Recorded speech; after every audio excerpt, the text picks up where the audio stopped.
entertainment that inspires.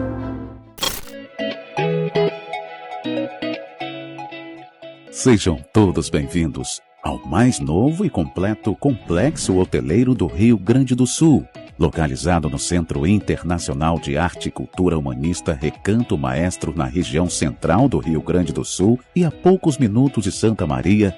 O Resort Termas Romanas e o Hotel Recanto Business Center revelam-se como escolha certeira para quem quer unir descanso em conexão com a natureza, revitalização da saúde para o bem-estar e aprimoramento dos próprios negócios. Convidamos você para conhecer de perto todos os detalhes dos empreendimentos.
Bom dia, boa tarde, boa noite, boa madrugada, não importa o horário que você consome o nosso podcast Eu Com Isso, desde que você esteja conosco.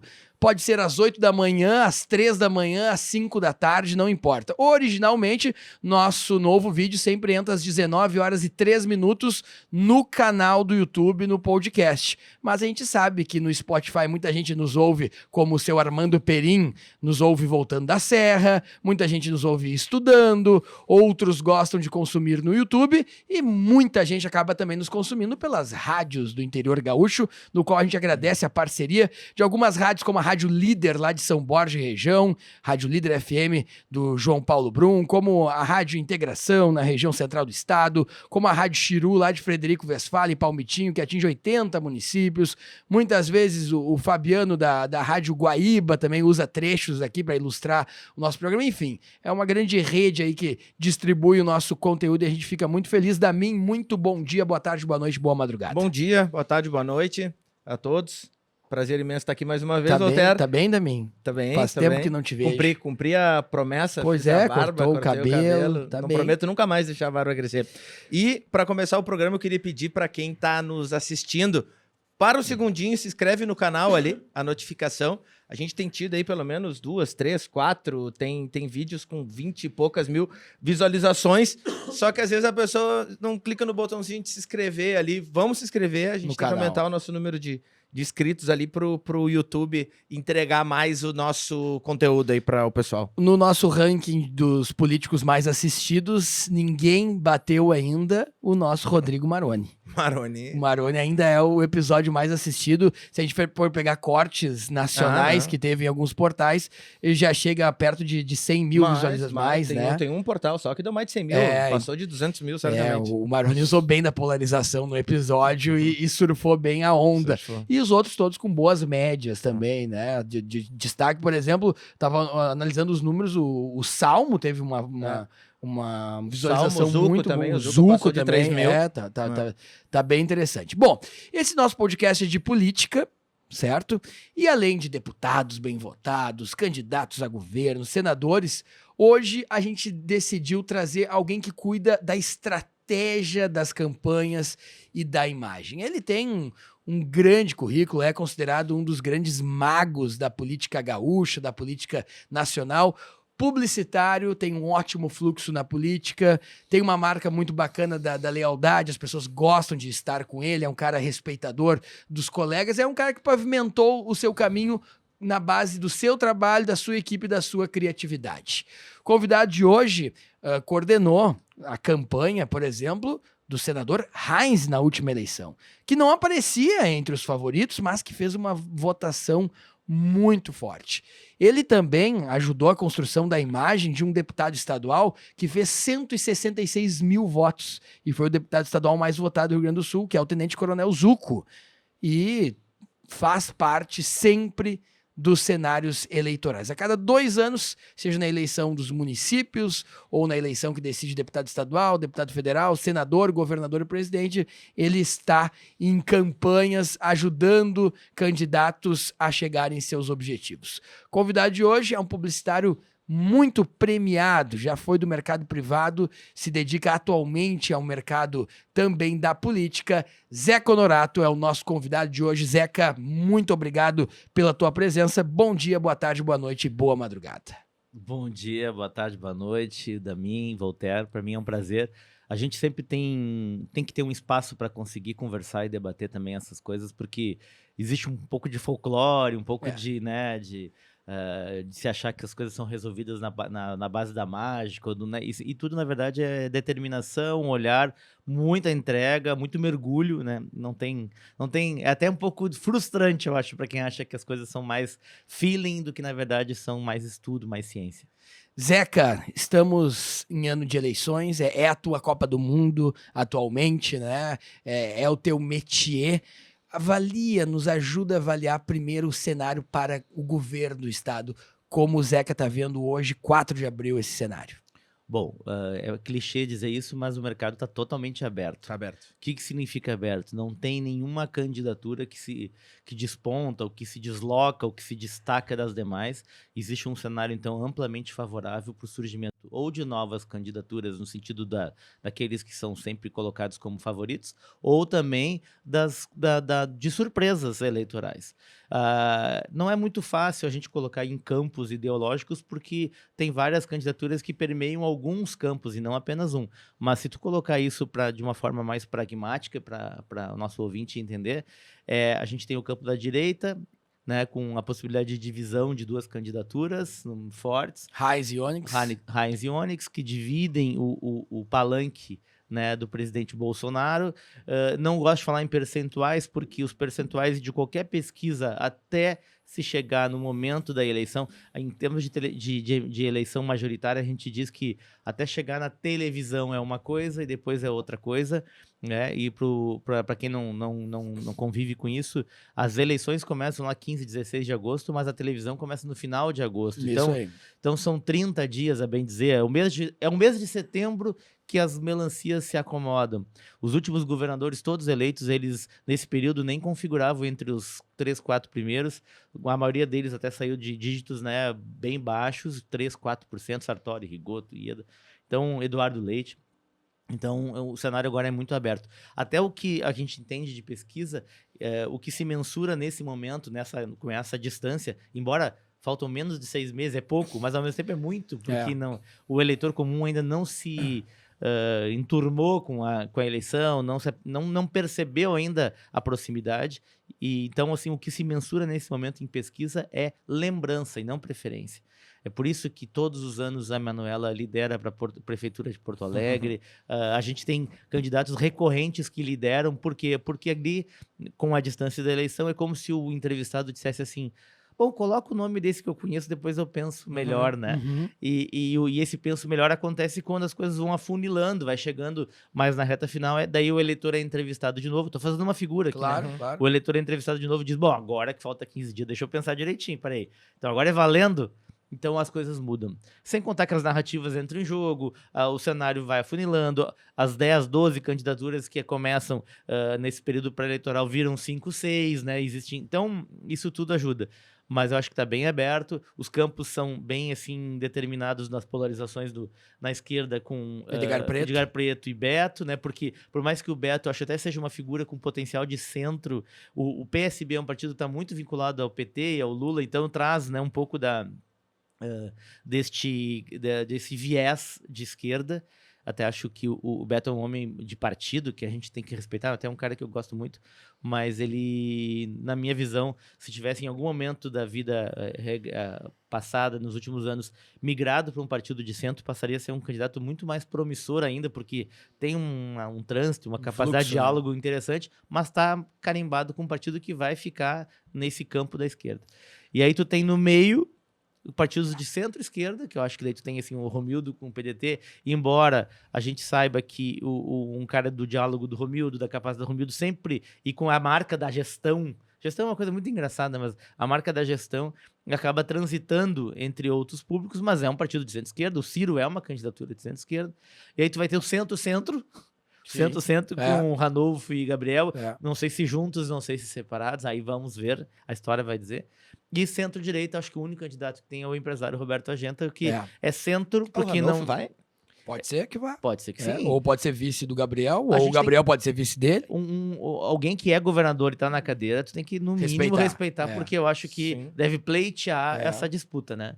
Então, aberto, e eu acho que a eleição tem tudo para ir pro centro, não no sentido de destes candidatos são melhores que os outros das pontas, mas por uma tendência assim de não polarização do que vai acontecer lá em cima. Lá em cima polariza e aqui embaixo, no Rio Grande do Sul, talvez a gente vai uma conversão para o centro. Para presidente, ou é Lula ou é Bolsonaro. Tá ficando tardio essa entrada, né, da terceira via, embora eu acho que o Eduardo Leite é o grande... é a grande novidade da política brasileira. Ele e o Zema são as grandes novidades. Acho que em 2026 os dois devem estar na disputa presidencial com amplas condições de vitória. O Eduardo, nesse processo do PSDB, do Dória e tal, perde um pouco de terreno, embora eu acho que a eleição para governador e para presidente, como eu já falei antes, para o eleitor comum, ela começa no rádio e na televisão. Tu vai dizer, mas é a internet? Sim, mas é quando o cara tá vendo televisão e de repente entra uma inserção partidária que ele se dá conta, pá, tem eleição. Então, ali que as coisas se decidem. Como ele tá vendo agora no intervalo do Jornal Nacional, entrando o Lula, entrando, né, então, que começa... Então, uma eventual candidatura do Eduardo, eu acho que ela apareceria agora com 1, 2, 3%, e as pessoas vão dizer, aí, ó, não tem chance. Começa na televisão, ele passa de 2 dígitos. Deixa eu entrar num assunto que é um assunto que me agrada muito, que é a pesquisa política, e ela vem... Te agrada não, tu não acredita em pesquisa. Exato, mas não quer dizer que... Não, claro. Eu acreditar ou não é que nem o ateu, né? Às vezes ele não acredita em Deus, mas agrada o assunto, né? O Damin faz parte dessa nova onda de eleitores que não acreditam em pesquisa eleitoral. Exato. Vamos lá.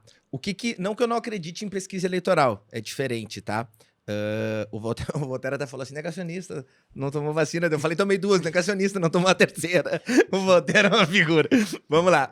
Qual que é a minha opinião, tá? E acho que é um assunto que tu é especialista, né? Porque isso aí é um choque com o teu trabalho, né? De repente, tu tá querendo mostrar alguma coisa aqui, tá fazendo um trabalho pro cara, quando vem uma pesquisa e mostra o teu candidato ali 2%, entendeu? E não é o que tu tá vendo. O que eu vejo de pesquisa política, tá? E que fique bem claro, tá? Não é nem... Não acho que seja certo o que eu penso, não acho que seja errado. O que eu tenho certeza absoluta é que é a minha opinião, tá? O que eu vejo? A gente não pode mandar a nível nacional, a gente não pode mandar na Globo, a gente não pode mandar na RBS um retorno de uma pesquisa que a gente fez em cima de 1.000 pessoas numa única classe, tá? Porque o que eu vejo da pesquisa hoje? A pesquisa assim, ó, tu vai lá, XP, encomendou a pesquisa, ou agora IPESP, seja lá o instituto que for. E aí tu vai ver lá no final e tá escrito assim, pesquisa realizada na terça-feira, para telefones residenciais de pessoas de tal idade a tal idade. Tu nicha demais, entendeu? Eu acho que a pesquisa ela deveria ser feita por bairros, ela deveria pegar uma amostragem de cada bairro, tu deveria pegar uma amostragem em cima de renda, tu deveria pegar uma amostragem em cima de idade, porque senão tu nicha demais. Aí tu manda pro Brasil inteiro assim, ó, Lula... 52%. Só que tu fez a pesquisa terça, 2 da tarde, para telefone residencial num bairro pobre. Entendeu? Então eu não consigo ver, não que os números não mostram. Os números mostram. O que eu não vejo é que talvez... O que eu vejo, na verdade, é que talvez é muito fácil de tu induzir os números de uma pesquisa Eu não sei como é que cai isso no teu trabalho, Zeca. Vamos lá. Eu acho que nós estamos falando de dois assuntos diferentes aqui. Pesquisas de entidades empresariais, da iniciativa Sim, privada, de hipernichos, né?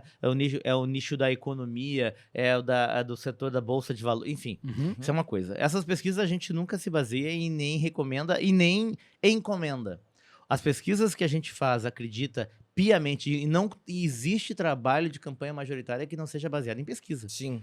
Né? São as pesquisas com estatístico responsável, ou seja, que usam a estratificação do IBGE, senão é crime. Pesquisa que não usa a estratificação do IBGE não é considerado pesquisa, ela tem que ter um estatístico responsável e a estratificação do IBGE. Ou seja, se nós temos 3% da população que é do nicho tal, da etária tal, só dando um exemplo grosseiro, tem que estar contemplado 3% dos entrevistados.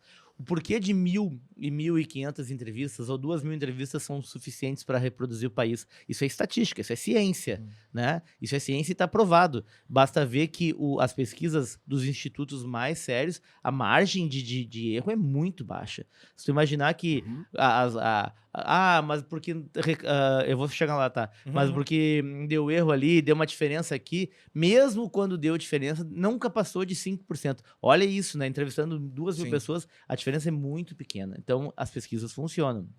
Vou te dar agora um olhar mais técnico do que é a pesquisa. A pesquisa é sempre um retrato do passado. A pesquisa a gente vai lá e vamos fazer uma pesquisa no Rio Grande do Sul. Nós vamos fazer, então, para ter margem de erro baixo, a amostragem maior. Então, nós vamos fazer com, sei lá, 2.000 entrevistas. É um monte, tá? 2.000 entrevistas. Nós vamos fazer 2.000 entrevistas, talvez a margem, eu não sou estatístico, mas vai ficar na casa de 3, 4% margem de erro, tá? Confiabilidade 95%, assim, é cravado, tá? Vamos lá. 2.000 pessoas com o extrato do IBGE, ou seja, o número... a divisão etária, a divisão socioeconômica, entrevistas presenciais, não é por telefone, isso é presencial, tablet, na rua, no bairro, pula uma rua, já não pode fazer casa sequencial. Não, sim, essa por telefone foi porque foi na pandemia e o pessoal tava fazendo por telefone mesmo. A pesquisa que a gente faz, mesmo na pandemia, a gente fez presencial.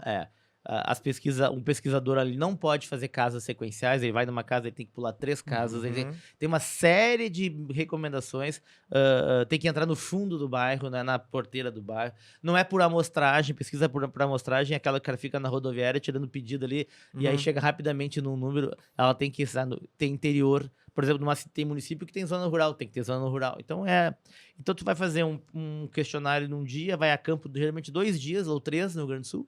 No 4º dia tabula, no 5º publica. Esse 5º dia, esse resultado já é resultado de 5 dias atrás, ou de 4 dias atrás. Então, tu tem uma amostragem sempre do passado. E num cenário, quanto mais perto da eleição fica, mais ele vai se moldando e se desenhando. Então, tu tá sempre correndo. Então, é capaz de, quando tu publicar uma pesquisa, já ter mudado alguma coisa. Por isso que existe uma ferramenta chamada tracking, né? Que a gente faz para ver todos os dias. Então, tu tem o cenário macro e fica vendo, geralmente acompanhando o programa eleitoral, alguma outra ferramenta, tu fica vendo um acompanhamento diário, porque as mudanças podem ser diárias. Então, o que se tem? Se tem uma pesquisa que te dá fielmente o que acontecia há 3, 4 dias atrás, e tu tem que ter algum mecanismo de acompanhamento disso. É assim, por exemplo, tu citaste o Heinz ali. As pesquisas eleitorais, elas normalmente desses institutos como o IBOP, Paraná, os métodos, institutos bons, eles mensuram mais ou menos 30 cidades. Não tem como fazer nas 497 cidades do Rio Grande do Sul. Então, fazem 30 cidades, 20 e poucas cidades. A região metropolitana de Porto Alegre, Pelotas, Passo Fundo, Santa Maria, os grandes centros urbanos. E a gente sabia que a gente tinha uma candidatura de pequenos e médios municípios, sobretudo os municípios rurais. É uma base muito forte do Raiz. Só para dar um exemplo. Então, não aparecia tão fortemente por 2 motivos. Uma, porque os municípios de médio e grande porte não eram o foco da atuação parlamentar e, portanto, do resultado. E a gente também tem uma outra questão. O voto para senador, não esqueço que na eleição passada o eleitor votava para presidente, para governador, para deputado federal, para deputado estadual e para 2 senadores. Isso aí. O voto que o eleitor vai pensar por último é o do senador. E por segundo voto de senador, ele pensa domingo na fila. Exatamente. E, Não, e ainda trocando uma ideia, Eu vou né? te dizer, por primeiro já o cara já vai e liga pro pai e quem é que tu vai votar pra senador? O que eu quero dizer com isso, como é que uma pesquisa feita ali faltando 20 dias, 15 dias, vai mensurar uma coisa que tu vai decidir no domingo? Então, mais uma vez, é lembrança. Pô, põe o Fogaça aí, que é um nome legal, vamos pensando, vai. Então, a decisão mesmo aconteceu na última hora. Então, são duas coisas que acontecem. Uma, a pesquisa tem que saber o que ela tá aferindo, se ela está aferindo mais lembrança, posicionamento do que, de fato, preferência, e também os municípios, o perfil, porque não tem como fazer. Então, na eleição do Reis, a gente fez uma paralela em 100 municípios, ao invés de 30, em médios e pequenos, e já nos dava dentro do Senado. Mas isso vocês mesmos que fizeram, não os grandes institutos. Não, os institutos contratados pela campanha. Né? Nem as pesquisas que tu vê publicadas são contratadas por veículos de comunicação. Sim, as pesquisas que a gente contrata são para uso interno. E muitas vezes não são divulgadas. Não se divulga, embora a gente quando a gente registra, a gente torna pública, né? Claro, aí pode colocar. Então tu vê lá, tu fica acompanhando, a candidatura tal registrou uma pesquisa. Passou 5 dias, não publicou, tu sabe que foi ruim para eles. O cara que trabalha no marketing político, ele tem uma visão também, o Zeca tem uma visão de Estado, há alguma coisa que te agrade mais? Tu fica chateado com essa polarização e a política hoje tá nós contra eles? Ou tu é um cara totalmente, entre aspas, profissional, que pensa no teu business, no teu negócio? Ou como cidadão, Zeca, tu tem uma preocupação por entender como funciona a engrenagem política? Bom, tu tá me dando uma oportunidade que eu não tinha falado pra ninguém ainda e como agora, hoje, né, quando tá indo ao ar esse programa, já vai ser mais público. Eu tenho assim, eu tenho uma tendência a ser bem profissional. Eu já fiz campanha pro governo, pro Olívio Dutra, já fiz campanha da direita, Heinz, né, comandante Nádia, Zucco e tal. Mas, claro que a gente tem as nossas... Não digo preferências, porque eu acho que, como eu vivo no meio da política hoje... Fica ruim de falar isso. Eu posso dizer que é tudo muito parecido. Tá? Os organismos partidários são parecidos, os problemas são parecidos. Eu não consigo ver tanta diferença, assim. Até naquele cenário que eu acabei de colocar ali dos campos, os campos são muito parecidos. Se tu pensar que os mandatos do Lula e da Dilma tinham os partidos de direita dentro, né? Claro. O próprio PP do Reis era ministro. O PP tinha o Ministério da Cidade. E todos os partidos da base do governo todos também. já tiveram, de alguma forma, juntos, né? O MDB aqui do Gabriel já foi vice com o Temer da Dilma. Então, assim, as pessoas se descolam na hora ruim e se colam na hora boa. Isso aí. Então, isso é uma coisa assim, esse pragmatismo político, não adianta a gente querer tapar o sol com a peneira, porque ele existe. A política é a arte da convergência, então a gente vai conversando, vai indo e tal. E eu não acho isso ruim, tá? Porque o eleitor também, assim, o raivoso, aquele que tá de saco cheio, diz, viu, não, peraí, mas é da própria vida, tá lá nos gregos, lá nos Sócrates, assim, a política é a arte do diálogo, então... Se a gente quer fazer alguma coisa aqui e a gente tem mais força por esse campo aqui, a gente se junta. Eu acho que também não tem... Eu prefiro isso do que uma ideologia que nos afasta, que nos segrega, né? Que a gente está vivendo um pouco hoje. Então, hoje me incomoda muito, muito, muito, muito esse radicalismo, muito demais. Eu acho que tem uma presença da irracionalidade muito grande. Por exemplo, todo mundo... sabe da minha relação com o Heinz e do meu carinho. Eu acho o Heinz o melhor senador que o Rio Grande do Sul já teve. O alemão, que a gente fala, é um cavalo para trabalhar. É uma coisa... Nós estamos falando de Porto de Arroio de Sal, aeroporto da Vila Oliva, hidrovias que estão voltando a surgir, ferrovia. O cara da logística, e muitas vezes associado apenas ao agronegócio, uma grande injustiça, né?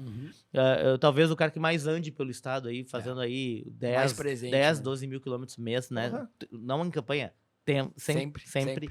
Então é presente dos municípios e tal. Isso torna para mim ele muito acima da média, diferenciado. E é um cara que eu sempre vou querer ter como amigo. E fico muito feliz que as pessoas associem meu nome às candidaturas do Heinz, porque de fato é um extra classe. Mas no momento muito, nada a ver com ele, mas muito pelo entorno, e o entorno que eu digo assim, o entorno do próprio segmento eleitoral, o entorno da própria, da militância, eu acho muito complicado na minha forma de ver, de fazer. Eu sou o cara das campanhas Paz e Amor, assim, eu acho muito complicado para minha forma de fazer, e aqui eu assumo talvez uma incompetência de fazer campanhas mais radicais, assim. Eu além de não gostar, e não gostar seria talvez o menor dos argumentos, mas eu não me senti confortável e apto a fazer campanhas que sejam assim, pelo fechamento da STF, até porque eu não concordo. Sim. Entendeu? Eu acho o deputado Daniel que ele falou bobagem, eu acho que ele merece as punições que está sofrendo. Tô falando aqui, até me arriscando, mas assim, eu tenho também o lado cidadão que não concorda com essa raiva toda, que não concorda com algumas práticas do presidente também. Embora não preciso negar, em 2018 eu acabei votando no presidente Bolsonaro e acho que naquele momento foi por uma exclusão, uma tentativa de fazer algo diferente. E hoje acho bem mais complicado. Tá no grupo dos arrependidos. Ou Ou para aquele momento era o ideal e talvez hoje não seja mais. Eu acho que falou muita bobagem. Eu acho que tem uma coisa assim também de peca um pouco pelo excesso, mas também vejo boas intenções. Não é um muro aqui, é realmente uma situação que eu acho que é mais complexa da gente analisar. Mas eu teria hoje não uma questão de pudor, mas uma questão de dificuldade de fazer campanhas mais radicais. E eu acho que a direita e a esquerda estão num momento muito radical, até a ponto de fazer campanhas assim mais agressivas, menos... Baixo nível. Mas não por conta, volto a dizer, eu tenho certeza absoluta que o Heinz não é esse cara, não é esse candidato para esse tipo de campanha. Mas eu acho que os bolsonaristas vão exigir campanhas, quem é mais bolsonarista, quem é mais fiel à causa, e aí as campanhas vão subir o tom. Como é que vai ser esse palanque bolsonarista no Rio Grande do Sul, esse duplo palanque? Vai ter uma hora em que esse palanque vai se separar? Vai ter uma hora que a narrativa do marqueteiro do Onyx contra o marqueteiro do Heinz vai dizer, não, nós somos a candidatura do Bolsonaro. Não existe duas. O que tu Não sei. Até porque eu acho muito legítimo os dois, assim. Sim, né? sim. Os dois de fato foram defensores. Em 2018, nós estávamos numa pré-campanha de governo do estado, né? O Heinz virou um candidato ao Senado na última hora e nós já tínhamos vídeo gravado do Bolsonaro, já tinha... e ele enchendo o Heinz de elogios, né? Ou seja, sempre foi um aliado, um colega de congresso, um aliado... Não é algo de última hora, não é um oportunismo, ali tem realmente uma relação, né? Agora, a relação também do ministro, ex-ministro, também não tem como refutar, porque ela também é orgânica, nasce de dentro do próprio governo.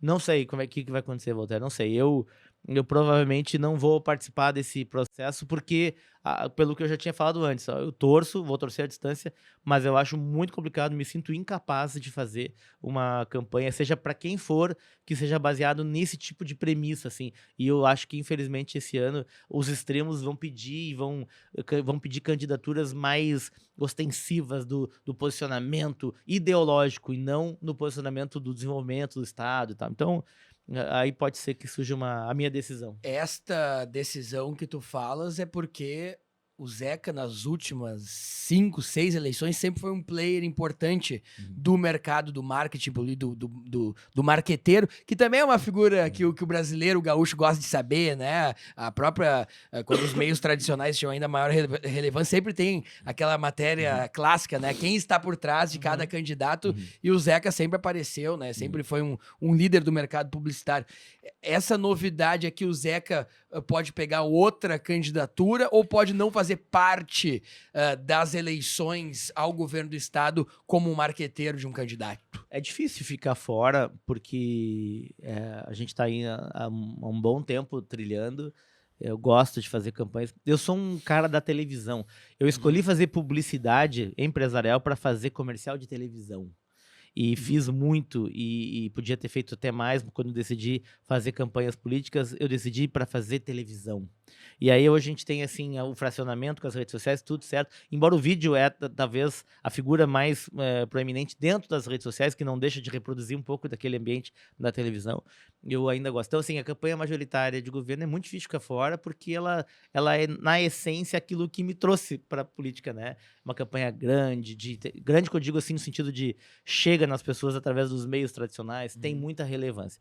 Agora, qual candidatura, se mais ou menos destacada do ponto de vista embora é difícil dizer isso, né? Destaque as pessoas têm pessoalmente, mas do ponto de vista eleitoral, aí não sei, mas a gente vai estar dentro, sim. Deixa eu te fazer uma pergunta quanto a... Tu que é um cara que trabalha com construção de imagem, né? Acho que a gente pode dizer isso, né? Construção de imagem, divulgar isso. A gente tem, perambulando aí pelo meio político, a gente acaba conversando com vereadores, candidatos, deputados, eleitos ou não eleitos também, e me causa surpresa, eu venho do ramo imobiliário, né? Então, a gente trabalha muito com impulsionamento. Então, as nossas leads ali, os nossos clientes, quase que 100% vêm disso. E conversando mesmo vindo de uma eleição onde se comenta muito que a internet elegeu o presidente, né, que tinha pouco tempo de TV, eu vejo que ainda os deputados e os vereadores, prefeitos, governadores, seja lá o que for, não exploram muito essa parte. Tu conversa com deputados aí que fizeram 70, 80, 100 mil votos e se comenta alguma coisa e vê que se investe muito, porque se investe muito ainda em panfleto, em aqueles, como é que chama? Aqueles Flyers. Os flyerzinhos, aquelas cartilhas que eu acho que ninguém mais usa, ninguém lê isso, só para fazer sujeira. E na internet se investe muito pouco. Mas Por que isso? eu vou trazer um debate. Será que não lê? Será que essa não é a tua visão pessoal? Eu nunca Porque vi eu no ninguém interior comentar o cara tem orgulho de segurar aquilo lá. Eu circulo muito no interior. A gente tem que separar o público, né? É. Vamos lá. Eu acho que os políticos investem, assim, os políticos como categoria investem cada vez mais assim, em redes sociais e constroem, tanto é que a gente vai ter, chega na hora da eleição, onde se pode, até pode agora, pré-candidaturas, mas na eleição onde todo mundo acaba impulsionando, existe uma coisa assim tão marcante pra mim que todo mundo vira efetivo e onipresente na rede social e o eleitor meio que diz assim, ó, então tá, não, todo mundo tá me enchendo o saco, eu vou procurar de novo aquele que vem do formato mais tradicional. É como se fosse 0-0 na internet e vai desempatar aquele que eu consegui ter algum contato ou conseguir me mobilizar por outras frentes. Então vamos lá. A eleição, por exemplo, do Bolsonaro. Eu sei que a narrativa é recorrente, né? Foi ganha na internet. Eu discordo. A eleição do Bolsonaro foi ganha na rejeição do PT. Claro. Então, assim, por o PT com o seu líder maior preso, com a presidente empichada, quem é a candidatura mais contrária, mais oposta? Então ali ele podia ter ficado em casa, ele podia ter, que tinha uma tendência natural de vitória. Tanto é que quando foi pro segundo turno, por que ele não abriu mão então dos 5 minutos que ele tinha diariamente na televisão? Podia continuar na internet. E se ele não vai pra televisão disputar com o Haddad, ele perde aquela eleição, que foi por pouco. As pessoas não lembram disso. Então, o rádio e a televisão chega... Imagina lá, tu tá em Pirapó do Norte, no Ceará, varrendo o pátio, é o radinho ligado, cara. O cara não tá no Instagram. O Brasil real não tá no Instagram. Então, tu tem uma vida mais... Aqui no interior, o cara tá lá capinando, o cara tá no meio da horta, no meio da roça, no meio... transportando tora de madeira, esse cara tá no rádio, almoçando no posto de gasolina, vendo a televisão ali, o comercial. A vida, a gente acaba às vezes botando pela nossa régua. Nossa bolha. Mas o Brasil ainda é um país muito pobre de hábitos ainda. No interior, a televisão é quase um parente, né? Eu vou pra casa da família da minha esposa. Almoça junto, né? Eles acordam, eu ligo a TV e vão fazer outra coisa. Eu digo, mas vocês não estão vendo televisão. Mas é o barulho. É a companhia. É o som. Companhia. Sim. Então, assim, tem hábitos ainda bem tradicionais. As pessoas almoçam em casa. Olhando o Jornal do Almoço.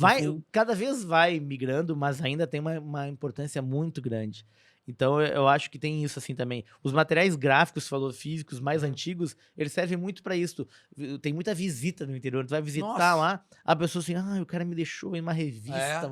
Guarda. Tem gente que guarda de eleições, a gente vai acompanha às vezes visitas. Sensação de pertencimento, né? Exatamente. Então, eu acho que tem o melhor dos mundos, eu vou chover no molhado, é o casamento das duas coisas.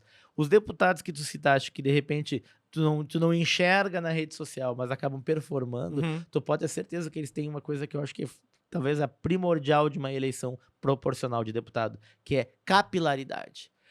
O que é melhor? Tu ser o rei da internet ou tu ter um time? Imagina que tu tá vendendo Jequiti, Avon, porta a porta, só que vendendo candidato. Eles fazem isso. Um marketing de rede ali gigantesco. Nada funciona mais. Vou te dar um exemplo rapidinho. Um candidato que precisa de 25 mil votos, vocês entrevistaram aqui, acho que semana passada, o Bisol, por exemplo, que é desse tamanho para mais. Eu não tô nem enquadrando ele, eu só tô dizendo mais ou menos. Um candidato de 25 mil precisa de 25 mil votos, não precisa convencer 25 mil pessoas. Precisa convencer umas 1000 bem convencidas que elas fazem o trabalho de Faz, multiplicação. É. Porque lá no domingo, quando tu ligar, ô mãe, me dá um deputado aí pro ano. Aí aquela pessoa bem treinada, bem focada, vai te dar o que ela vem há 40 dias, 60 dias, um ano, Acompanha. recebendo informação e trabalhando. Então, tu tem que trabalhar time que possa multiplicar. Por isso que se chama multiplicador na política. Times que possam multiplicar aquilo, porque essas pessoas vão induzir, vão recomendar o voto lá na reta final. Até porque 80%, 90% do eleitor não lembra em quem votou. Por quê? Porque votou na última hora. E votou aconselhado por quem? Pelos que estavam mobilizados. Então, quem mobiliza É o corpo. e mantém. E não adianta mobilizar na eleição, né? Mantém mobilizado por um tempo e abastecido.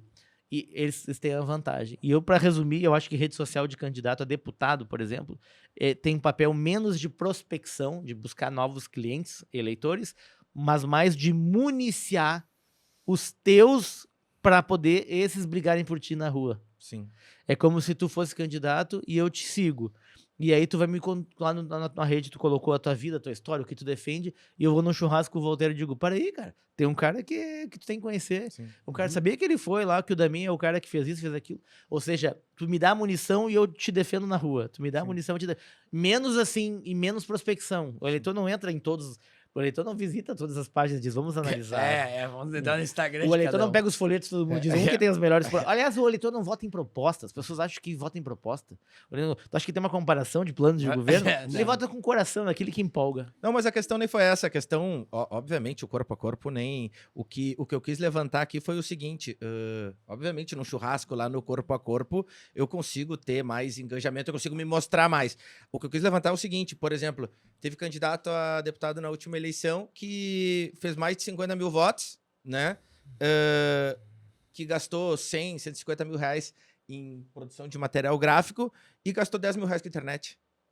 Entendeu? Essa conta. Vamos lá, tu tem que ter visual de rua, certo? Campanha com cara de campanha que não vai vencer, não tem chance. Sim. Então 100 mil reais em material é barbada, né? Faz bandeira, adesivo, perfurite, acabou. Sim. E os 10 mil reais, a internet é muito barata ainda, né? Muito barata. Então, assim, uma inserção, eu que venho da iniciativa privada, uma inserção de um comercial no horário nobre na TV era 50, 60 mil reais, uma vez, 30 segundos. E com isso aí tu faz chover 6 meses na internet. Então os valores são desproporcionais porque ainda é essa questão. Mas eu acho que campanha sem visual de rua, ou seja, essa proporção sempre vai ser maior para o material físico, adesivo, perfurite, bandeira. A gente quando tinha, a gente chegou até já outdoor, camiseta, brinde, não pode mais, mas isso sempre foi o volume. Não pode mais? Eu nem sabia. Há várias eleições. Mas o volume de rua é importante, o volume de presença, né? Olha, aquela campanha do Voltaire ali não para de crescer porque eu vejo material. Aquilo dá uma empolgada porque o eleitor brasileiro gosta de votar em quem vai vencer. Ele gosta de vencer, Sim. Ele gosta de se sentir parte da vitória. Azar que não é do meu campo político. Bem... Aliás, o eleitor não tem campo. Vamos acabar com uma bobagem aqui. Não existe direita e esquerda para Dona Maria, para o seu José, para o eleitor comum. Existe aquele que vai, a priori, resolver os meus problemas ou me trazer algum tipo de expectativa de esperança. Então, o eleitor do Bolsonaro, em grande parte, já foi eleitor do Lula. E vai voltar a ser. É uma bobagem, assim, eu fico assim, porque me caem os cabelos quando eu vejo as pessoas dizendo a direita tem 30%. A direita não tem. O Tarso Genro foi eleito no primeiro turno, há 2 eleições atrás, ou seja, onde é que estão esses petistas? Não são petistas, é o eleitor pragmático, que naquele momento achava, bom, vai ver que alinhando o presidente, governador. Então, o eleitor vota sempre de um jeito, o que resolve minha vida hoje. Sim. A ideologia não existe. Que loucura, né? Qual foi a tua eleição mais marcante? Assim, do seu ponto de vista criativo? Não, Aquela acho que me não tem, marcou. Voltaire, não é. Cada eleição é diferente. Muitos têm mais liberdade criativa, outros tu tem mais desafio estratégico. Eu sou um passageiro nesse negócio, assim, embora tá longa essa viagem, mas um passageiro. Eu sempre me achei que eu ia entrar, dar a minha contribuição e depois ia seguir meu caminho, porque a minha contribuição ainda é um olhar da publicidade. Quando eu falo tradicional, não é rede social versus TV, não, tradicional no sentido empresarial, né? O que que é isso? É pensar no conceito, é ter peças bem feitas, é pensar no humor, na emoção, não ser assim um Globo Repórter dos candidatos, assim, nascido e não sei, e tentar fazer isso com coloquialidade. Então, porque esse é o olhar da publicidade, né? A gente sempre pegou 30 segundos e tem que transformar em alguma coisa marcante. E no dia que isso não for mais possível fazer, ou que tiver que entrar na raiva, na ideologia pura, assim, E tem que tô ter um fora. cuidado muito grande, né? Essa área é uma área difícil, né? Porque é a história do passarinho, né? Se apertar demais, ele morre, e se soltar, ele voa. Saiu uma... A gente esteve conversando aqui com o pessoal do PDT, né? E saiu uma foto do Ciro Gomes. Lindo! Lindo, que tu olha ele no debate, ele é um senhor de idade com 130 quilos, e na outra, ele é um modelo, ele é o Gianecchini. O Photoshop. Como é que cuida isso? Porque até os próprios, nos nossos deputados aqui, tu olha no material gráfico ali, tu olha na internet, tá lindo, não tem uma esposa. E tu olha, como é que tu cuida, como é que tu baliza isso? Acho que tem que usar o bom senso, né? Agora, a gente sempre projeta aquilo que as pessoas querem ver. As pessoas gostam... A novela é uma projeção da vida. O Joãozinho 30 dizia, né? O pobre gosta de luxo, quem gosta de lixo é intelectual. A gente quer ver uma vida sempre, uma vida projetada. A gente se projeta nas coisas que a gente enxerga. Por isso que as novelas têm um acabamento incrível, sempre tiveram, né? Tanto de apuro estético quanto... A gente precisa também...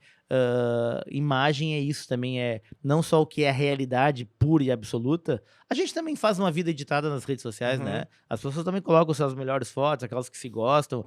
Então, assim, eu acho que nós vivemos uma vida de edição permanente. O bom senso é para evitar esses extremos, né? Tem que encontrar o candidato da rua, mas quem é esse? Não é o mesmo do Santinho. É verdade. Mas eu acho que no tu geral... acha que isso pode afetar a campanha? Ou não? Eu acho que tem que tirar esse... Eu sou a favor de não photoshopar demais as coisas. Sim. Sejam as fotos, seja até a maquiar a biografia, né? Eu acho que o salvador da pátria, tomara o Deus que isso não seja mais necessário. Eu tenho muito medo do salvador da pátria. Eu tenho muito... A expressão mito, ela me choca um pouco, assim, porque... Por que um ser humano absolutamente comum, que foi um deputado errôneo, assim, difícil, até apagado, por que ele é um mito, cara? Sim. Né? Porque foi o cara que tirou, venceu a esquerda, tirou... Tudo bem, mas com uma conjuntura. Pode ser muito bom, pode ser muito bem intencionado, até acredito que é. Mas mito?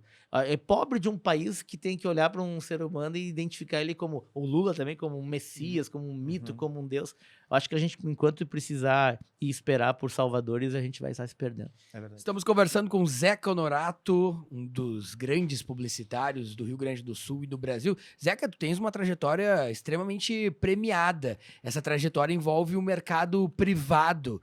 Te orgulha muito? Pretende voltar também para o mercado privado? Como é que tá essa relação? Porque você que está assistindo, você que é do nicho político, pode achar que o Zeca ficou a vida inteira no mercado político e não é verdade. Ele vem, na verdade, do sucesso que ele adquire no mercado privado e atuando em grandes empresas e fazendo a diferença com comerciais que geram muito resultados para empresas, né, Zeca? Bom, muito sucesso é bondade tua, mas eu acho assim... Eu nunca, até falei há pouco, né? Nunca saiu de mim o publicitário não político. E eu acho que essa é uma das poucas vantagens que eu tenho, não vantagens, mas características que acabam sendo vantajosas no meu trabalho. Eu nunca fui alguém que viveu só da política, então eu não tenho aquela coisa que é recorrente e até natural que aconteça de quem está só vivendo um assunto, que é o colocou-piou, né? Daqui a pouco tu tá conversando só com a bolha. Eu sempre tentei dialogar com fora da bolha, porque eu sou fora da bolha. Os caras acham que minha vida é ficar lendo coluna de política. Não é verdade. E eu tô vendo série, eu tô vendo filme, consumo política porque eu tenho que estar informado, mas assim, sem nada extraordinário. Então, assim, não é meu assunto preferido, choca as pessoas, mas não é. O que eu gosto é de fazer comunicação estratégica e acho o meio político um meio, assim, importantíssimo e que ele te dá vazão, né, Voltaire? Sou criador de muitos jingles, assim. Então, eu faço um jingle X. Na política, ele extrapola, ele acontece. Claro, ele vira um hit, no trabalho publicitário normal, aí tem que já ser uma grande empresa com um grande volume de investimento para o trabalho ter uma visibilidade maior. Então, sempre me chamou a atenção na política a rapidez e a visibilidade que os trabalhos ganham. Então, outra coisa, a gincana. Uma campanha política é uma gincana. Eu sempre digo, qual é o perfil Sim. para trabalhar numa campanha? Quem tu chamaria para fazer uma gincana? Aquela que tem que achar um Fusca 76 laranja e botar 15 pessoas dentro. Essa pessoa tu pode chamar para campanha. Sim. Porque essa pessoa tem perfil de gincana e ela tem perfil de campanha. Então, esse perfil, campanha um projeto que tem dia para acabar. Eu gosto disso também, que renova sempre a coisa de, não é eternamente, né? Teve marcas e que eu cheguei a fazer 10 anos seguidos o mesmo mês da mulher lá, tem hora que não tem mais ideia, né? Porque e a campanha não, é sempre diferente, porque muda o cenário, tem hora para acabar, é projetos curtos, gosto disso também. Então, não sei se voltarei, ou não sei se de alguma forma eu nunca fiquei ausente total. Sim. É que a publicidade mudou muito, e as redes sociais, o alento, benefício para tantas coisas, elas mataram a publicidade. É mesmo, Zeca? Sim. E não vai ter uma adaptação? Vamos trabalhar e esperar por isso. Mas pulverizou demais o investimento, as pessoas não lembram mais de campanha nenhuma, as marcas estão assim presentes, mas ninguém está marcando nada. Pensa na vida de vocês, quantas marcas vocês lembravam e conheciam. A criatividade caiu muito, as coisas estão muito parecidas. O Brasil sempre foi um baita de um mercado, o segundo, terceiro maior mercado do mundo em criação publicitária, perdendo só para a Inglaterra e rivalizando com os Estados Unidos e Espanha. Hoje a gente tem um mercado que continua talentoso, mas esse profissional que gostava de fazer as campanhas que faziam diferença, ele foi para outros segmentos. Ele não quer fazer card, né? O card derruba a vida da pessoa, né? E é um excesso, né? Então, assim, tu imagina tu tem capacidade para fazer uma campanha que parava um país, ou seja, não estou falando de mim, de qualquer profissional. Claro. E hoje tu tem uma coisa que é efêmera, né? Que dura ali aquele momento. É um story. E ficou muito parecido, ficou muito superficial, a gente vive das dancinhas e tal. Eu acho que tá faltando aquele grande conteúdo ainda. E aquele grande conteúdo, ele em parte se perdeu porque os investimentos pulverizaram, as empresas começaram a ter que contratar gente mais barata, porque a rede social paga bem menos, né?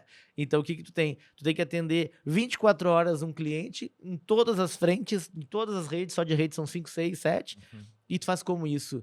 Mais gente, pulverizando mais coisas e concentrando menos atenção e talento.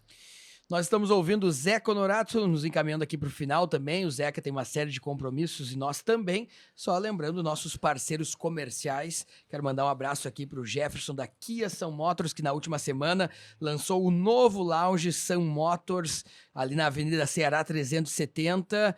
E é um local que ele recebe agora clientes, recebem diversas personalidades, em que ele faz uma espécie de boutique. Apresenta para esses clientes as novidades da Kia Sun Motors em carros e motos, e esse cliente pode fazer um test drive personalizado de uma semana, e ele seleciona um grupo de pessoas para poder fazer uma venda mais próxima, mais segmentada. Então tem esse novo lounge da Sun Motors, que foi inaugurado na última semana, sucesso ao Jefferson, e tem também o carro que está sendo trabalhado pela sua campanha, que é o Kia Stonic, né? Stonic, eu vou lá apertar o Jefferson num desconto lá, ficar com pra mim. Eu sou apaixonado pelo carro. O amarelão, aquele que ele tem. Tirar uma semana pra dar pro Zeca, só pro Zeca andar com Pegar os clientes dele, só pra formar carro opinião. a combustão.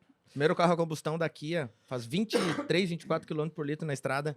Maravilha. Vamos levar o Zeca. Se o Zeca tiver agenda, amanhã ele pode ir conosco lá exato. no lounge, conhecer o pessoal, que eu sei que o Zeca sempre contribui muito. O Zeca nos trouxe aqui, né? A gente deve essa pro Zeca. A gente tem que, no mínimo, pegar um final de semana com o Zeca e a família e ir lá pro Termas Romanas, né? Porque foi o Zeca que trouxe o Argento aqui para ser entrevistado, e daquela entrevista ali, a Jaque e a sua equipe se interessaram também por serem parceiros aqui uma boa parceria do podcast. E o Termas Romanas, Zeca, é sensacional. Deixa eu só fazer aproveitar aqui porque como o Argento é um pré-candidato, e tu falaste isso, só para deixar claro, a gente tinha o ano passado fez um trabalho foi chamado pelo empresário, né? Calçados Beira-Rio, para fazer um projeto de imagem para o empresário.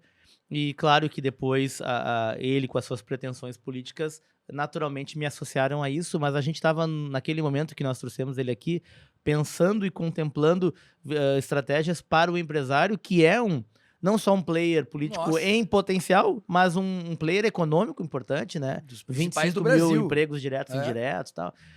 o projeto do Recanto Maestro, em que as termas estão inseridas, é um projeto encantador, diferente. Passou um final de semana lá já? Já passei Maravilhoso, alguns, né? E é muito bom. Então, as olivas, os vinhos, o chardonnay de lá é ótimo. Então, mas agora o que eu queria dizer é o seguinte, aproximar pessoas bacanas de projetos legais é também é quase que uma obrigação, eu acho que a gente tem. Vocês são empreendedores nessa área. E como eu sou um empreendedor também, eu tenho muito respeito por quem empreende. E sei que é difícil, a gente tem que fazer lutando, e nem sempre a gente consegue, no tempo que a gente se propôs a realizar, porque existem muito mais adversidades do que possibilidades, embora a gente, quando tem um projeto legal, focado, e tem qualidade na entrega, acaba dando certo. Mas não é fácil, as pessoas romantizam muito o empreendedorismo, né? Eu tenho até uma bronca com isso, que hoje diminuiu um pouco, mas pegar os discursos dos últimos 10 anos, de coaches, que aí vai um parênteses que eu tenho uma bronca bem grande com coaches. Eu também. Ou de escolas de liderança que diziam, você tem que empreender, mas só um pouquinho, você quem?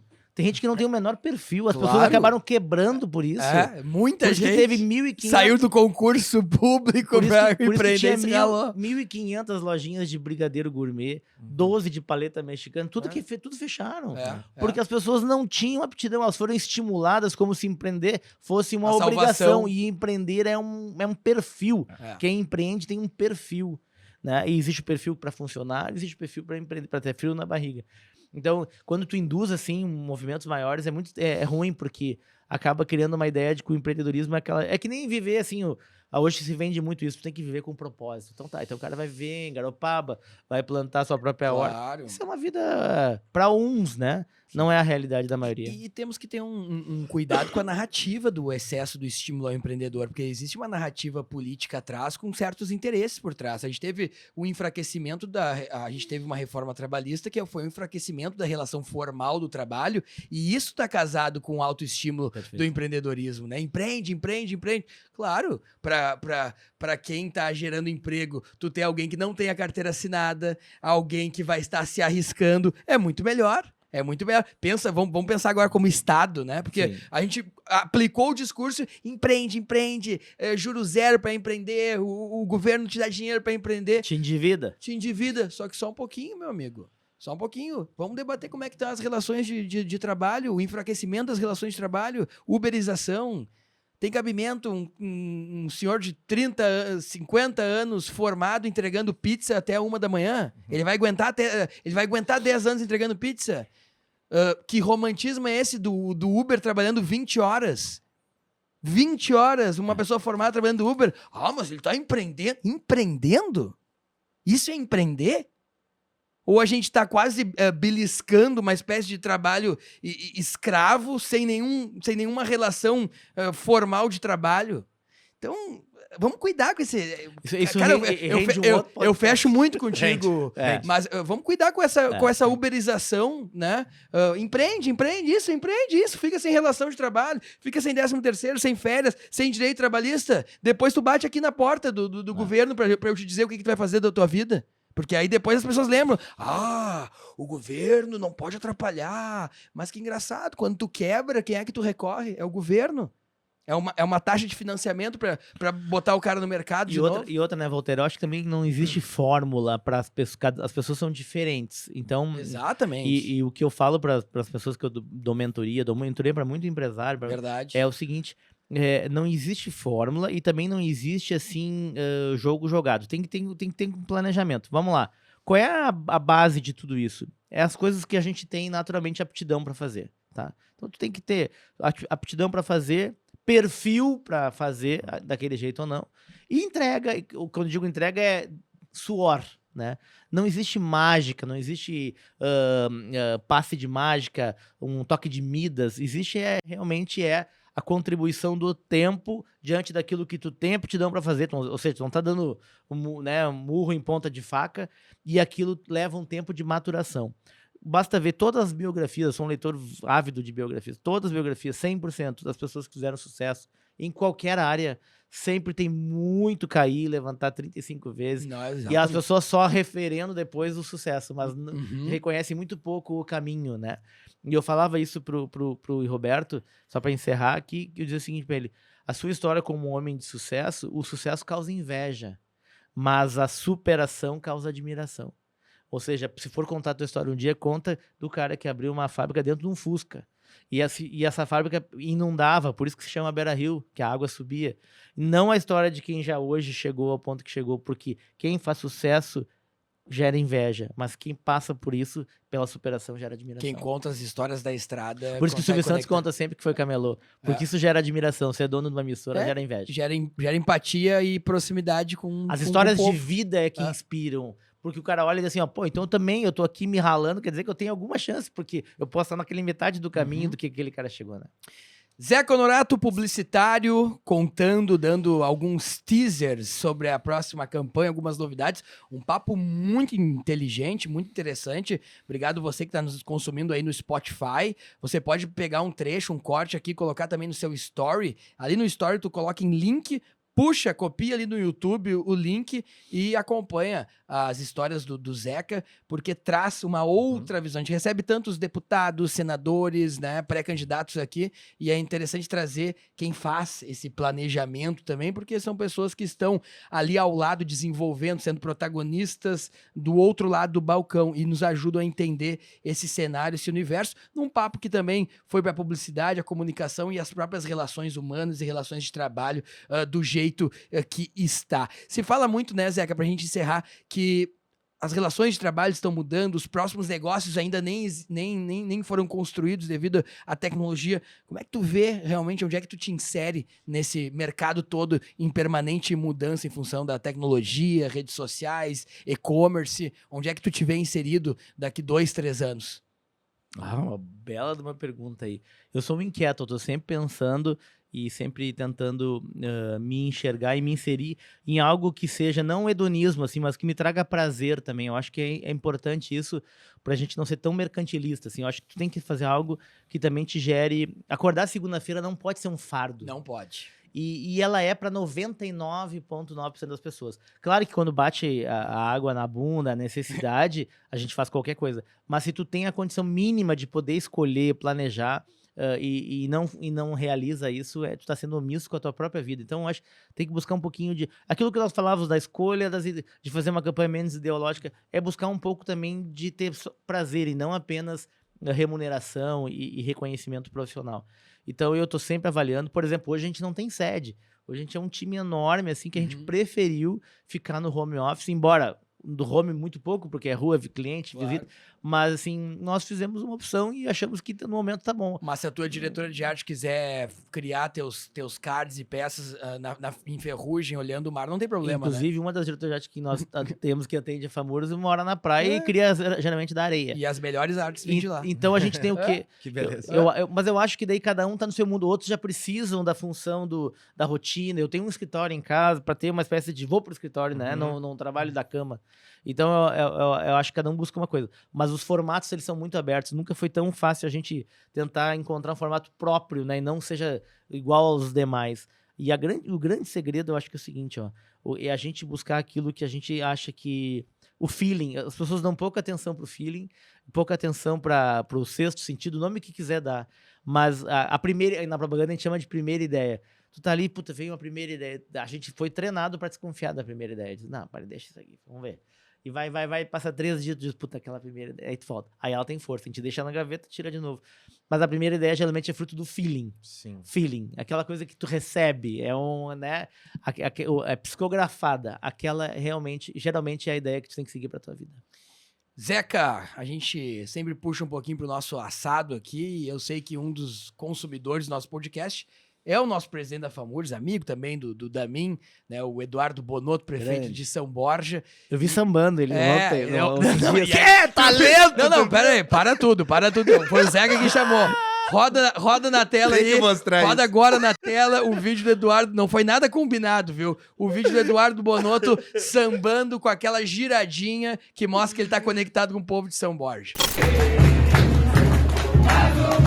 Não vou mais sambar. Tá aí o vídeo do Eduardo Bonotto. Mas um relato sobre o Bonotto, por quê? Porque a eleição da FAMURS é uma eleição pra dentro, não é pra fora. Eu tô há quase 5 anos na FAMURS e sempre nas eleições, nas indicações dos partidos, eu vejo muito candidato tentando se conectar com o público, mas ele tem que ter o voto do prefeito e do vice. Então tem candidato que faz uma mega campanha pra fora. Parece que a sociedade... Se a sociedade fosse votar, acho que tal candidato, X, que já até venceria. Como é que foi o bastidor dessa eleição da FAMURS, em que tu auxiliou, ajudou a construção da imagem do Bonotto, que tem um estilo muito particular e aí entra numa tese tua, ele é original. Ele é original, ele não é receita de bolo do marketing, e ele com a originalidade dele tá galgando muitos espaços. Conta um pouquinho pra nós. Tá sendo um excelente presidente. A gente ajudou muito pouco, como tu falou, a eleição é voltada pra dentro, quem vota são os partidários, né, os filiados do mesmo partido, mas a gente fez uma construção, sem falsa modéstia, muito, muito correta, no sentido de dar vazão a essa originalidade, criação de conceito. As pessoas acham que basta a gente falar do que a gente pensa, né? Tem que organizar esse pensamento, né? Esse pensamento tem que ser o que a gente pensa, criar um bordão ou uma forma que a gente sintetize e repita. Publicidade, propaganda vem do verbo propagar, que é repetir. Então a gente cria um conceito que consegue englobar todas as características daquela candidatura e repete. Então acho que com o Bonotto foi a mesma coisa. Se achou um conceito que fosse a cara dele, e eu acho que o Voltaire falou uma coisa bem importante para qualquer área. Os originais ganham mais dinheiro da mim. Os originais se destacam mais. Eu vejo os profissionais querendo ficar parecidos com aqueles que eles admiram. Olha o luva de pedreiro aí. Os profissionais querem ficar geralmente por insegurança parecido com aqueles que eles admiram. E no momento que eles ficam parecidos com aqueles que admiram, eles viram uma banda cover. E quem ganha mais dinheiro é a banda original, né? Então, eu acho que os originais, aquele que tem uma característica de vestir, de falar, isso deve ser exponencial, tem que botar pra fora, porque isso geralmente vai ser o teu critério de desempate no mercado. Isso é muito importante mesmo. Damin, Isso aí. terminou nosso tempo. Ótimo. Zeca, obrigado por contribuir para nós. É muito importante ter, quando a gente abre ali o canal do YouTube bem organizadinho, com todos os convidados, para nós vai ser muito importante ver a tua foto ali, a tua entrevista, porque a gente sabe que o nosso nicho, o nosso público consumidor, que também são os candidatos, vão prestar atenção no que o Zeca tá analisando. Então, a gente tá contribuindo pro nosso assinante, entre aspas, sabe? Isso é muito importante. Tuas considerações finais e, por favor, se a mãe do Zeca, a tia do Zeca, o amigo do Zeca ligar para ele e dizer assim, Zeca, em quem eu voto na próxima eleição, o que tu dirias? Pensa bem. Fugiu. Não, a gente atende várias candidaturas, né? Mas os empresários também te perguntam. Exato, né? exato. Mas o que a gente pede, na verdade, orienta é que as pessoas busquem um pouquinho mais de informação, assim, porque existe muito fake news, né? Nós estamos vivendo uma época muito triste das notícias falsas. Os canais hoje facilitam a disseminação, né? Sempre existiu o boato, né? A fofoca. Mas nunca com tanto recurso, né, para espalhar. Então, a gente é bem triste mesmo. Tem candidaturas que a gente passa 90% do tempo só desmentindo para depois construir. 90% desconstruindo para 10% de tempo para construir. Então, eu acho que é muito triste isso. As pessoas têm que se informar, conferir a fonte das coisas que estão recebendo, ouvindo, e aí conseguir ter uma análise mais precisa. Eu quero só agradecer a vocês, recomendar que vocês sigam nesse caminho, embora ele tenha tido um viés mais eleitoral, mas que depois existe tanta gente interessante para trocar ideia, tanta gente que precisa às vezes de um espaço também para botar dar vazão assim aos seus pensamentos. A sociedade virou tão refém de algumas posturas, e não só na política, mas a vida tá polarizada, tá radicalizada, a gente vive assim quase que num processo bélico, é uma guerra sem armas, né? E eu acho isso muito triste. Acho que a gente deveria convergir mais. Pensa assim, todos nós estamos totalmente de passagem. Eu posso ver mais 30, 40, 50, eu posso até amanhã. A gente não sabe e a gente perde o tempo assim com a vaidade, a gente perde o tempo com a disputa, quem tem mais, quem tem menos. Isso depois lá, que nem o Steve Jobs diz, lá no leite e morte não faz o menor sentido, né? E o que faria sentido é a gente tentar todo mundo se ajudar, né? Vocês com um projeto, a gente ajudando, o outro ali com uma capacidade, um talento que a gente tem que indicar, o outro tá precisando de uma mão. Eu acho que a gente tinha que ter um olhar um pouquinho mais assim, vamos sair todo mundo junto dessa de mãos dadas, porque todo mundo vai sair, todo mundo tem um tempo finito aqui e a gente precisa fazer valer a pena. Zé Honorato, publicitário, reconhecido, grande player da política gaúcha quando se trata em campanha, esteve conosco. Damin, até a próxima terça-feira. Até a próxima. Valeu, obrigado aí, Zeca. Valeu. Abraço.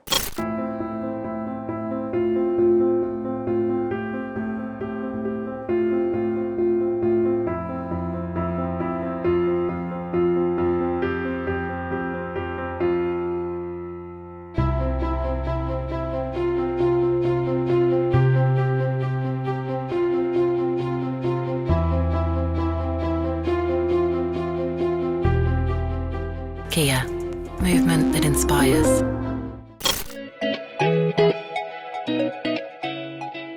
Sejam todos bem-vindos ao mais novo e completo complexo hoteleiro do Rio Grande do Sul, localizado no Centro Internacional de Arte e Cultura Humanista Recanto Maestro, na região central do Rio Grande do Sul e a poucos minutos de Santa Maria. O Resort Termas Roubanas e o Hotel Recanto Business Center revelam-se como escolha certeira para quem quer unir descanso em conexão com a natureza, revitalização da saúde para o bem-estar e aprimoramento dos próprios negócios. Convidamos você para conhecer de perto todos os detalhes dos empreendimentos.